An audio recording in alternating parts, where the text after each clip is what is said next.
Now I'm going to give a further example of translations and rotations based on this theorem.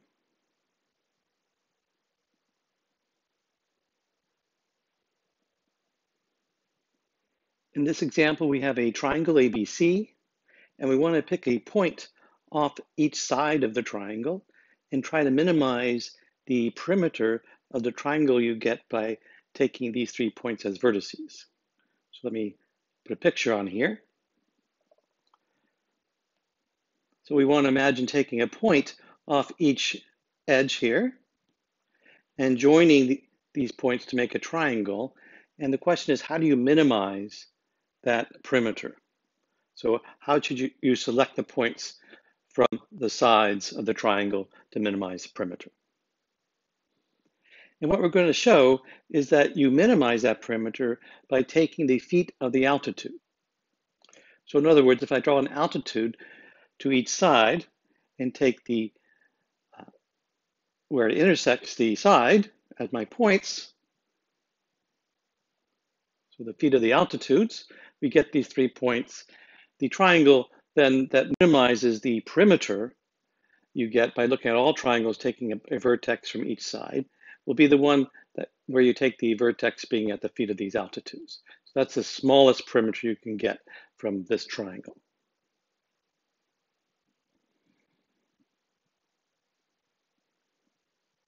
So we're going to need some geometric results first to understand this. So we're going to be using some results in geometry that I'll explain. And this is one of them. So we have a chord AB of a circle.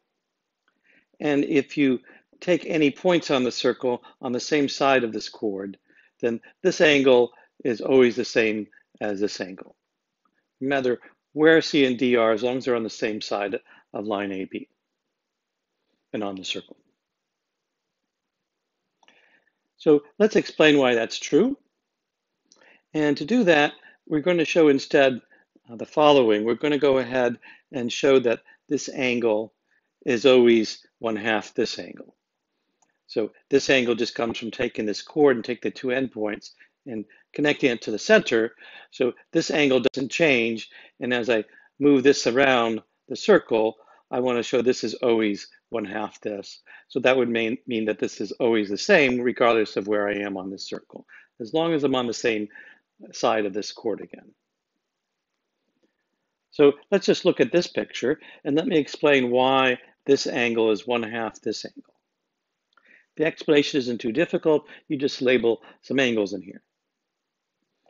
So I'm going to make these 3 triangles, and I'm just going to start labeling angles. So let me just call this alpha, whatever it is. I don't care what it is, but let's just call it alpha.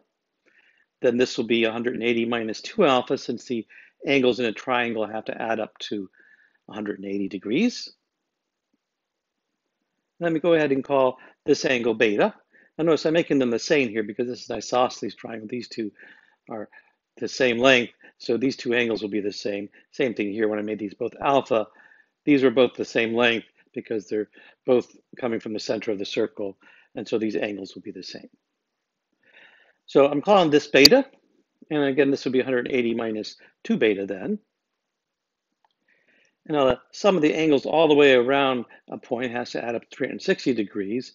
And since this is adding up to 360 minus 2 alpha minus 2 beta, then the missing angle here has to be 2 alpha plus 2 beta. And then we look at this triangle, which is also an isosceles triangle. This side and this side are the same. So we have this isosceles triangle in here. We have this angle. These 2 angles have to be the same, and they have to all add up to 180. So you take 180 minus this and divide by 2 to get these 2 angles. So this will be 90 minus alpha minus beta, and this will be the same thing. And you can see if you're going to make them both equal, it has to be that because these all add up to 180 now. You get 180 minus 2 alpha minus 2 beta plus 2 alpha plus 2 beta. So that's the right angle here, the correct angle. So we have 90 minus alpha minus beta. We have a beta here. So that means the angle going from this point to this point to this point. So using our chord here and then taking that angle, this is going to be 90 minus alpha minus beta plus beta. So this will be 90 minus alpha. Well, notice we have twice that, 180 minus 2 alpha here.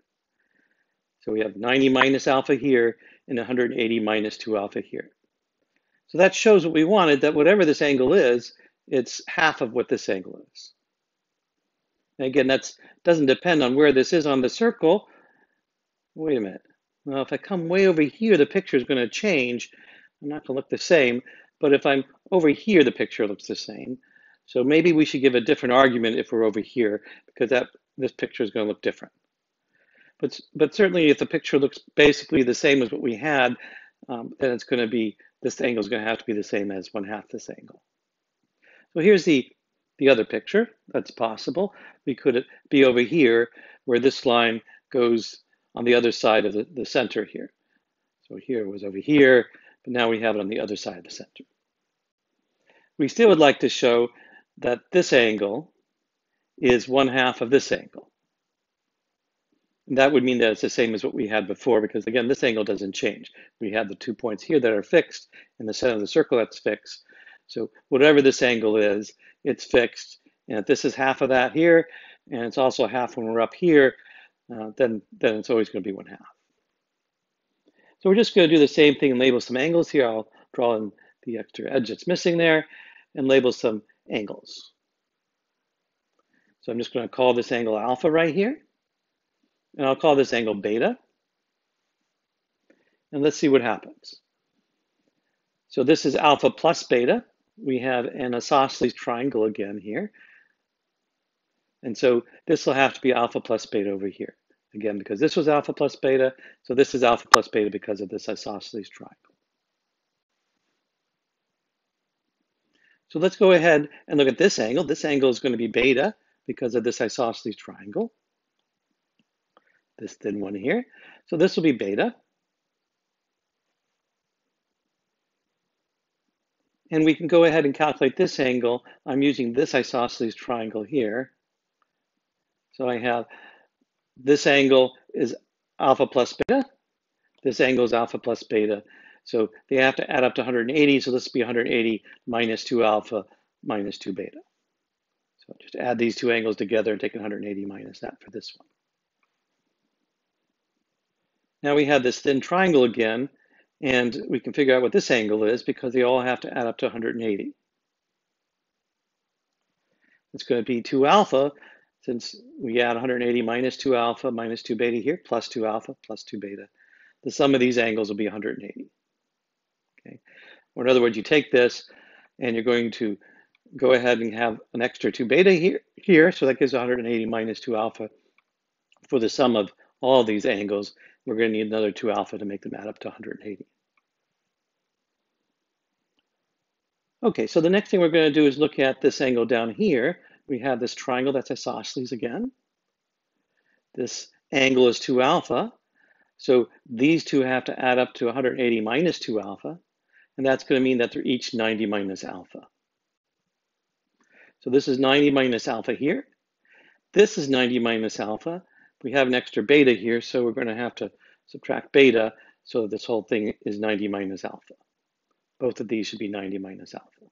So this smaller angle in here is 90 minus alpha minus beta because we have a beta there. But remember, we were trying to look at this angle.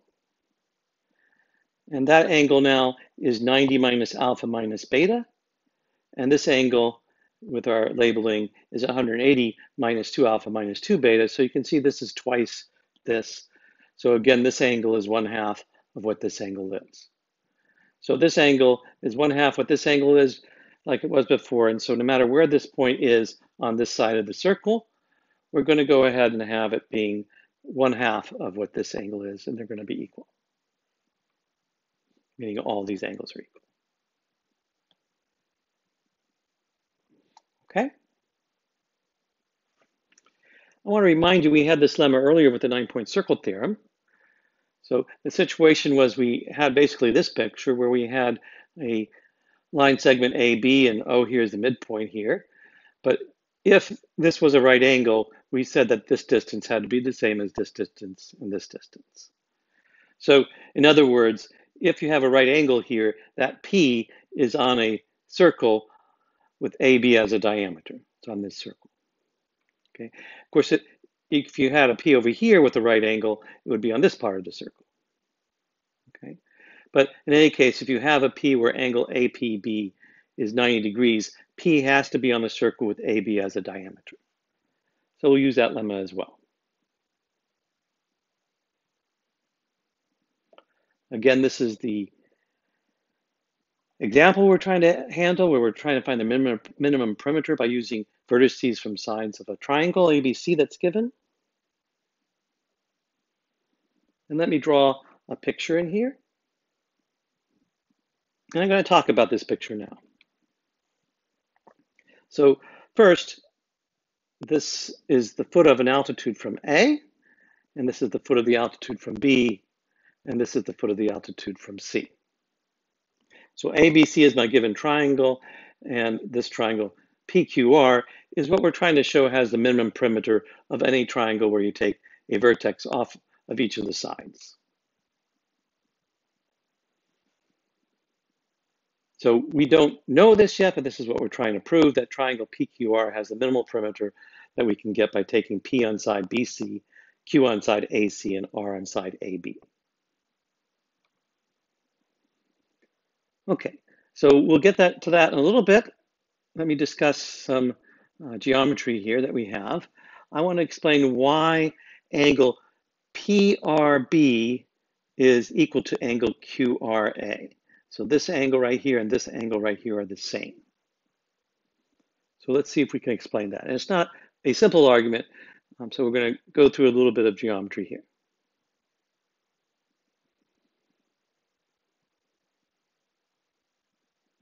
So I'm calling this D here. This is the intersection of the altitudes. That's what we called it before when we did the 9-point circle theorem. So that's a familiar letter for us for that. So this is D. And notice that DRA and DQA are right angles because these are coming from the altitudes. So this angle is a right angle, DRA and DQA as well. Well, notice then AD is a line segment, and we have a right angle here. So by the lemma we were just talking about, this point has to be on a circle with AD as a diameter. And similarly for this R here, so it's a right angle. So R is going to be on a circle with AD as a diameter. So if we just draw a circle with AD as a diameter, it's going to go through R and Q. So A, Q, D, and R are all on a circle. Now let's look at angle DRQ and see that it's the same as DAQ. DRQ is that angle, and DAQ is that angle. That's because we just said there was a circle passing through these points. So DQ is a chord of that circle.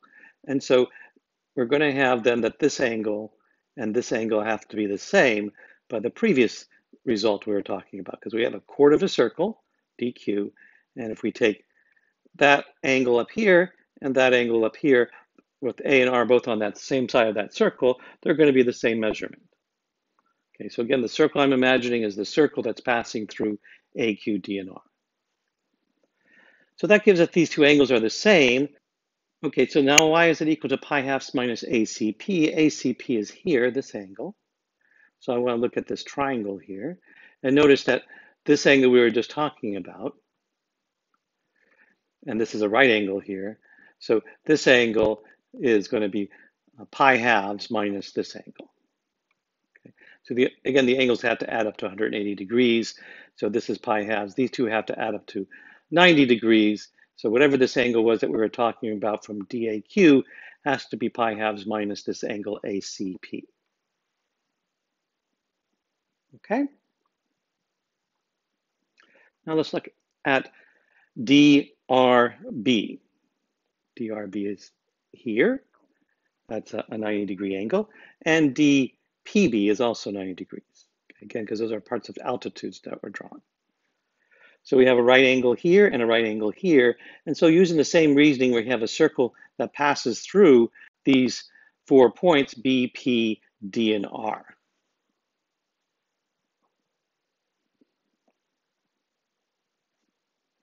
And again, we'll look at DRP here. So DRP. Okay. So I'm using this as my chord for that circle we were just talking about, passing through these 4 points. And DRP will have to be the same measurement as DBP, okay, because these are points on that circle. So we get this. BCQ is this angle. And we were just looking at DBP. So again, this is a right triangle here. This is 90 degrees. And these two angles have to add up to 90 degrees. So one is pi halves minus the other one. That this BCQ is 90 degrees minus this one. So pi halves minus DBP. Or similarly, this is true. So I have these two equations here. Okay, so we're a little bit hidden here. We want to show that angle DRP is equal to angle DRQ. So where is that coming from? Well, look at this expression and this expression. Angle ACP, ACP, and angle BCQ, BCQ are the same angle. There's angle C here. So ACP and BCQ are the same angle. So these expressions are the same. So in fact, these two are equal to these two. And so what do we have? So we have DRP on one of these, this one here, and we have DRQ here. And since these are equal, that gives us then what we want, that DRP is equal to DRQ. So why does that mean that these two angles here are equal? So up in the top here, that's what we were trying to show. Well, DRP is this angle and DRQ is this angle inside here. So what we've actually shown then is that RC is a angle bisector for PRQ here. These two angles are the same.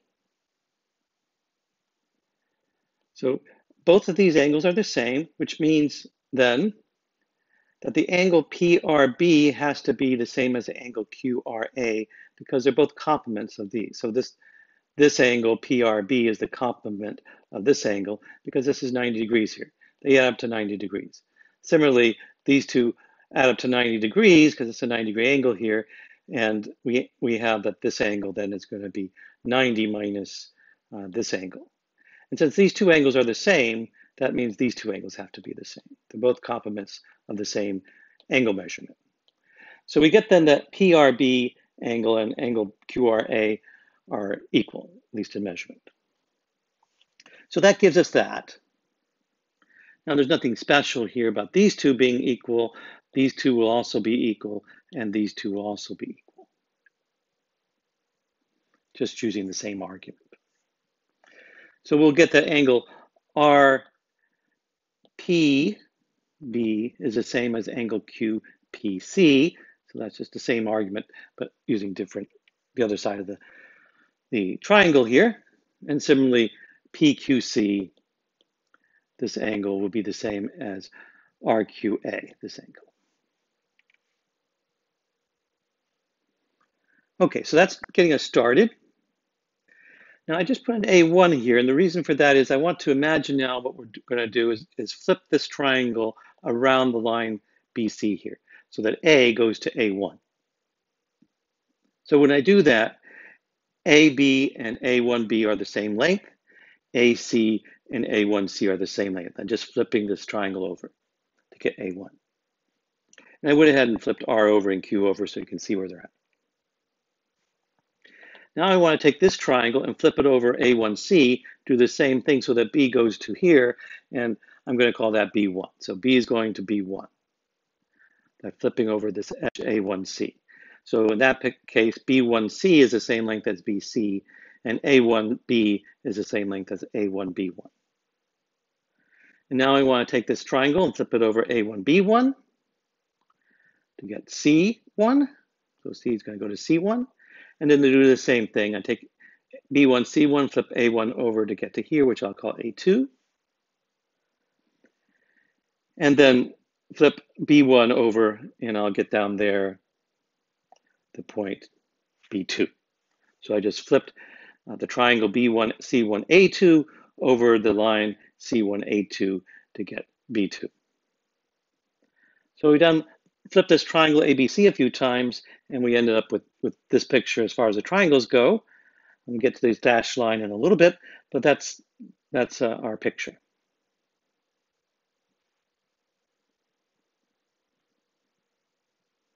I'm labeling angles now. So if alpha is the angle at A here, and beta is the angle at B, and gamma is the angle at C, then this would be what alpha is. This will be beta. This will be gamma when I flip the triangle. When I flip the triangle, this will be alpha, this will be gamma, this will be beta. This will be beta now, alpha, and gamma. So I just want to keep on flipping. Then I'll get a beta here, a gamma, and an alpha there when I flip. And finally, we'll get the alpha, the gamma, and the beta there. So that's just showing what all the angles are, which ones are equal in this picture. And using those angles, I want to talk about a certain product of rotations. So it might be worth explaining a little bit what this means with this 2 pi minus 2 beta here. I have some point B, which is in the picture here, but let me just put it here. I'm going around 2 pi minus 2 beta, so around 2 pi but minus 2 beta. Notice that's the same thing as going clockwise 2 beta. So if we go counterclockwise 2 pi minus 2 beta, so 2 pi is this, minus 2 beta, that's the same thing as going clockwise 2 beta. So when I write this, it's the same thing as saying I'm doing a clockwise rotation around B by 2 beta. And then I'm doing a clockwise rotation around A1 by 2 alpha. And then I'm doing a counterclockwise rotation around B1 by 2 beta, and a counterclockwise rotation around A2 by 2 alpha. So I'm looking at that product of rotations. I'm going to call that F. Notice that F is a translation because if we add the angles, we're just going to get 4 pi. 2 alpha and 2 pi minus 2 alpha give us 2 pi, 2 beta, and 2 pi minus 2 beta give us 2 pi. So they add up to 4 pi. And since that's an integer multiple of 2 pi times 2, F is a translation. So we know F is a translation. So it'd be nice to know what F does to some point. And what I'm going to look at is what F does to A first. So if I rotate around B clockwise by 2 beta, so this was beta and this is beta, I'm going clockwise. Remember, this distance was the same as this distance. So A is just going to go to A1. So under the first rotation, A goes to A1. And then I want to rotate around A1 clockwise by 2 alpha, but we're at A1, so we're not going to move. A1 is the center of rotation. So we're still at A1 after this rotation. Now we want to rotate counterclockwise around B1 by 2 beta. Here's B1 going counterclockwise, that's this direction. 2 beta is going to take A1 to A2. So we're going counterclockwise 2 beta. These two distances are the same, and we're going to end up with at A2 after we do this third rotation. And then the last rotation is also just around A2 itself, so this is going to be the center of the rotation. So we're at the center of the rotation here, and so we don't move. So after doing all of these rotations to A, we're just going to end up at A2. So F of A is A2 like I wrote here. Now keep in mind F is a translation, so that means every point has to move the same amount in the same direction. So A is going to A2. Let's look at B. It looks like if we're going the same amount in the same direction, we should end up at B2. Let's see if that actually happens. I can't see B2 down there, but remember that's B2 down here. We rotate around B clockwise by 2 beta. Well, we're at B, so that doesn't move. So the first rotation, we're still at B. Then we want to rotate around A1 clockwise by 2 alpha. Here's A1. Clockwise would be this direction. And so B is going to go to B1, because this distance and this distance are the same, and this is 2 alpha. So B goes to B1, and then we want to rotate around B1 by 2 counterclockwise by 2 beta, but that means we're not moving because we're at B1. And then we want to rotate around A2 counterclockwise by 2 alpha. Here's A2. We're going counterclockwise. That's this direction by 2 alpha. B1 is going to go to B2 like we talked about. So B1 does go to B2 after that, and so B is going to go to B2 after we do these 4 rotations.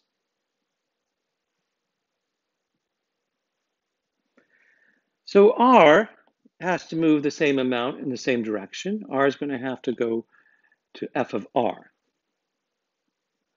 Okay, so we know that R goes to F of R. It's a translation going the same direction, the same amount. This was AB. A went here. B went down at B2 here, and R's where it's at on this line. AB has to come down to where it's at down here. Okay, so R is going to F of R in this picture. But let's look at this. If I were to actually apply these rotations, let's see. We apply rotation around B clockwise by 2 beta. That would put it here. Okay, and then we go clockwise around A1 by 2 alpha. So that's going to go here. Then we go counterclockwise around B1 by 2 beta. So that's going to put you here. And then you're going to end up here after you do the rotation around A2 by counterclockwise by 2 alpha. Okay, so that's what's going on with that picture. R is mapped to F of R down here. Now, I claim that these points actually do line up. I mean, I drew them in there, but it's a little bit unfair just to assume that this is where the points line up. So let's make sure here. I don't know how easy it is to see this, but I want you to imagine this triangle here. And this angle, I claim, is the same as this angle, so that this is really a straight line. Okay, so this angle is the same as this angle. The reason is because this angle and this angle are the same. I just flipped this triangle over, remember, to get this picture. So these two angles are the same. And we showed early on, this is the second thing here, that RPB and QPC are the same angle. So this angle and this angle are the same. So these two angles are the same. And this is a straight line. So this is going to have to be a straight line, because if I just draw a straight line, I'm going to get this angle being the same as this angle. So this has to be where it lines up. So you're going to have two angles here that are the same, and RP and whatever this point is are going to be on the same line. And this is the what happens to Q after you flip this over. So these three are going to be on a straight line. So now we know that these three are on a straight line. Let's look at this point. I want to show that these three are on a straight line. So I'm going to look at these triangles again, connecting the dots in the middle here, the segments here. And I want to show these two angles are the same. Well, this is a straight line. I just want to show then that these angles are the same, to show that this is a straight line here. So we know these two angles are the same because we just flipped the triangle over. And from what we did earlier, we know that these two angles are the same. So again, this angle going from here to here to here to A1, this angle and this angle are the same. And so that these two angles are the same, and so these two angles will be the same, and these will be on the straight line. So you just continue doing that. We know this is a straight line, and now we want to show these three are on a straight line, and that means you want to show that these two angles are the same. We again know that these two angles are the same, and these two angles are the same, and so these two angles are the same. So just continue that, and you're going to get that these points are all in a straight line. So this is what happens to Q after you flip it, and when you flip going this way, this is what happens to this point comes here, and then when you flip it again going this way, this point is going to go here, and these points that we're getting all lie in a straight line. Now, why is that significant? Well, this is the distance from R to P, clearly. And when I flip this, Q is going here, so this is a distance from P to Q. So this distance and this distance will be the same. And remember, this was flipped over here, and now when I flip about here, this is going to be the same as this. So this distance is really the distance from Q to R. So we have from R to P, P to Q, and Q to R for those distances. So this is just the perimeter of this triangle. Okay? So we just get the perimeter of this triangle here. And then we just repeat that. When I flip again, I'm getting this side. Okay, which is the same as this side. So we're getting back here, this will be the same distance as RP. And then we get the distance from P to Q again here, and then we end up getting the distance again from R to Q here. So we're getting the perimeter twice. We get the perimeter here once, and we get the perimeter here once with this flipping. So that's telling me that the distance from R to F of R is twice the perimeter of this triangle. So distance from R to F of R is twice the perimeter of triangle PQR.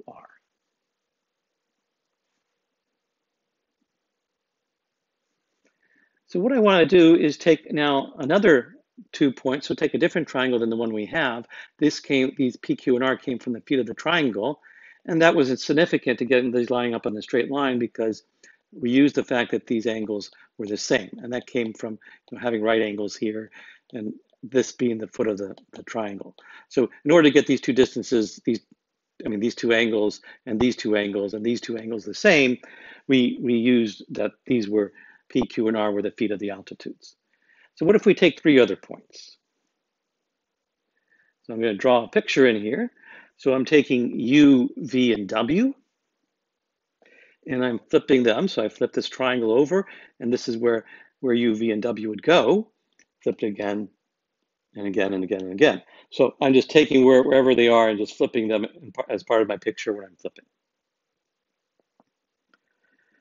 Now, what can we say here? So let me go ahead and draw on this blue line. What is this? This is the edge WU. Now when I go here, this corresponds to UV here. So this is UV, and this will be the other edge after you flip it twice. WV goes here, and then you flip it again. This will be the length of WV. So this will be the perimeter of the triangle UVW. And when I do it again, the flipping, I get a perimeter again. So this blue line is twice the perimeter of UVW.